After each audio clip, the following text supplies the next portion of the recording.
진주만 공습은 1941년 12월 7일 일본의 함대가 미국의 하와이에 진주만에 있는 미국 태평양 함대를 사전 선전포고도 없이 갑자기 공격한 것으로 태평양 전쟁의 시발점이 됩니다.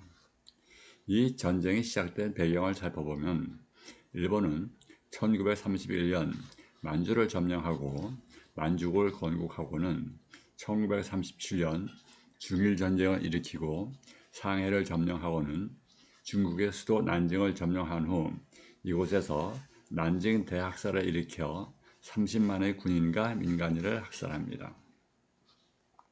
당초 일본은 중일전쟁을 일으킬 때에도 2, 3개월이면 중국을 점령할 수 있다고 큰소리치며 중국을 침략하였으나 예상과는 달리 이 전쟁은 2차 대전이 끝나는 1945년 8월 일본의 패망시까지 계속되게 됩니다.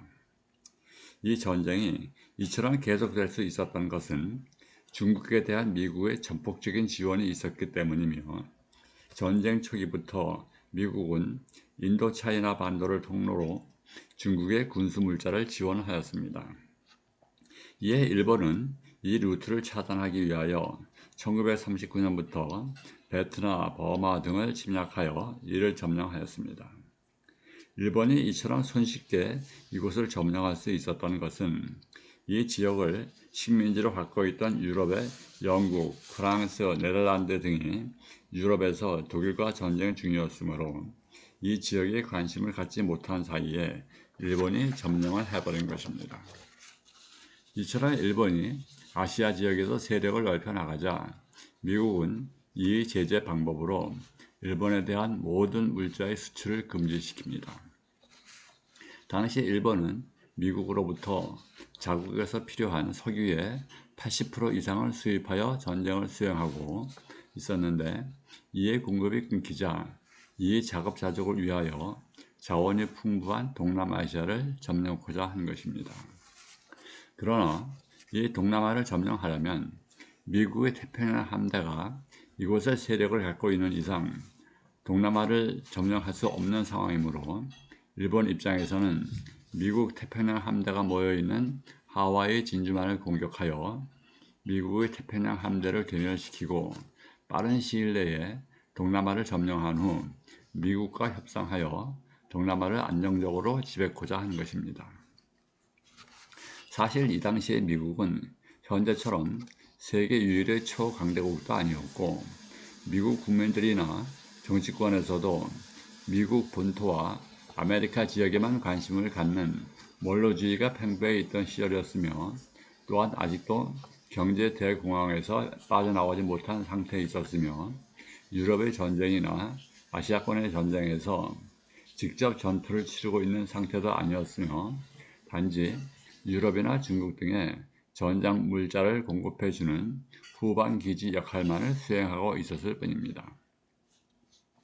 이렇다 보니 일본은 아시아권의 전쟁에서 승승장구하자 미국과도 한번 전쟁을 해볼만 하다는 자만심에 빠지게 된 것입니다.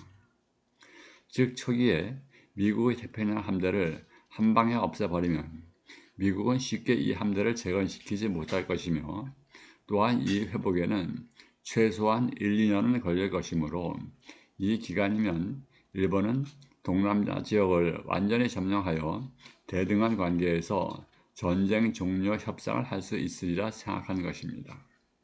그러나 이는 일본의 완전한 오판이었으며 미국을 과소평가한 대가로 원자폭탄까지 얻어맞는 참혹한 결과로 이어지게 된 것입니다.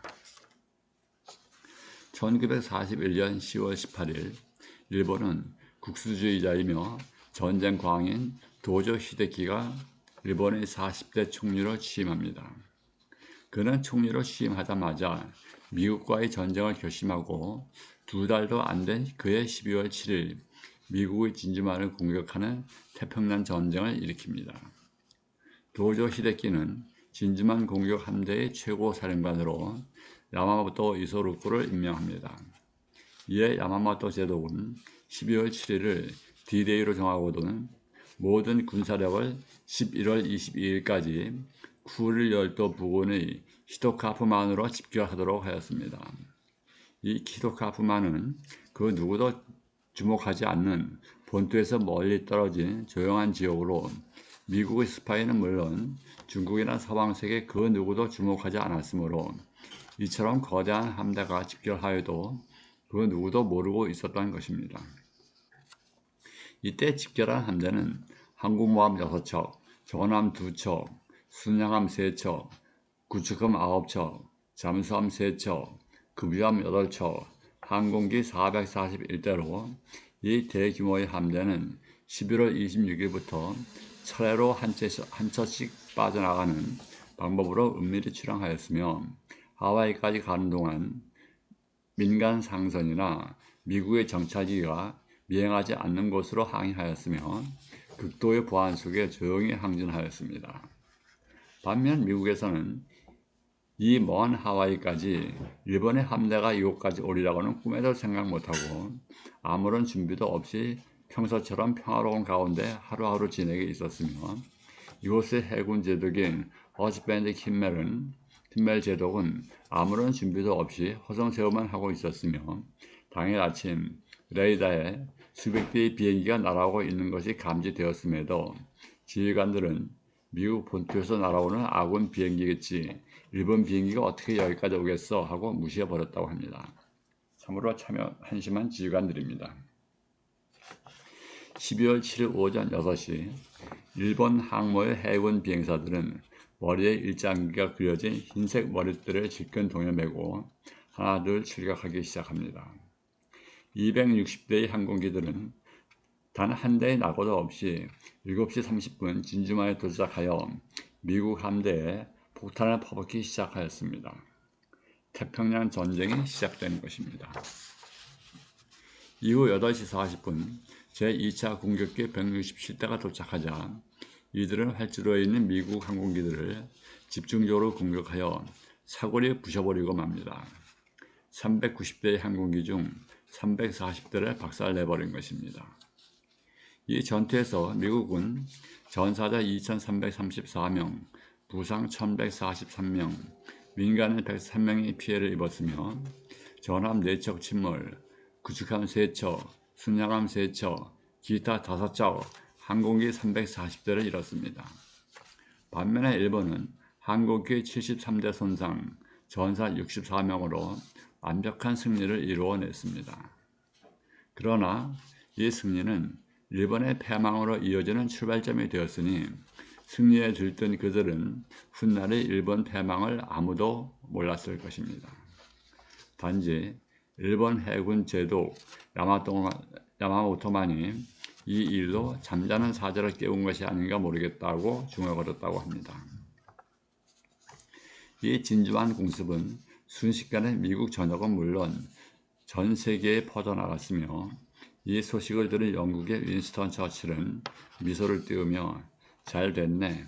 이제부터는 미국도 전쟁을 할 수밖에 없으니 이 전쟁은 우리가 이긴 거야 하고는 편안하게 잠자리에 들어갔다고 합니다. 이제까지는 처칠이 그렇게까지 루즈벨트에게 직접 전쟁에 참여하라고 졸라대도 들을 척도 안 하더니 한 대 얻어맞고야 미국은 정신을 차린 것입니다. 그동안 유럽이나 아시아의 전쟁에 참여하지 않으려 했던 국민 여론은 순식간에 뒤집어져 다음날 12월 8일 루즈벨트는 일본에 선전포고를 하였으며 유럽의 독일, 이태리에도 선전포고를 하여 전쟁의 양상은 연합군 측 승리로 나아가게 된 것입니다.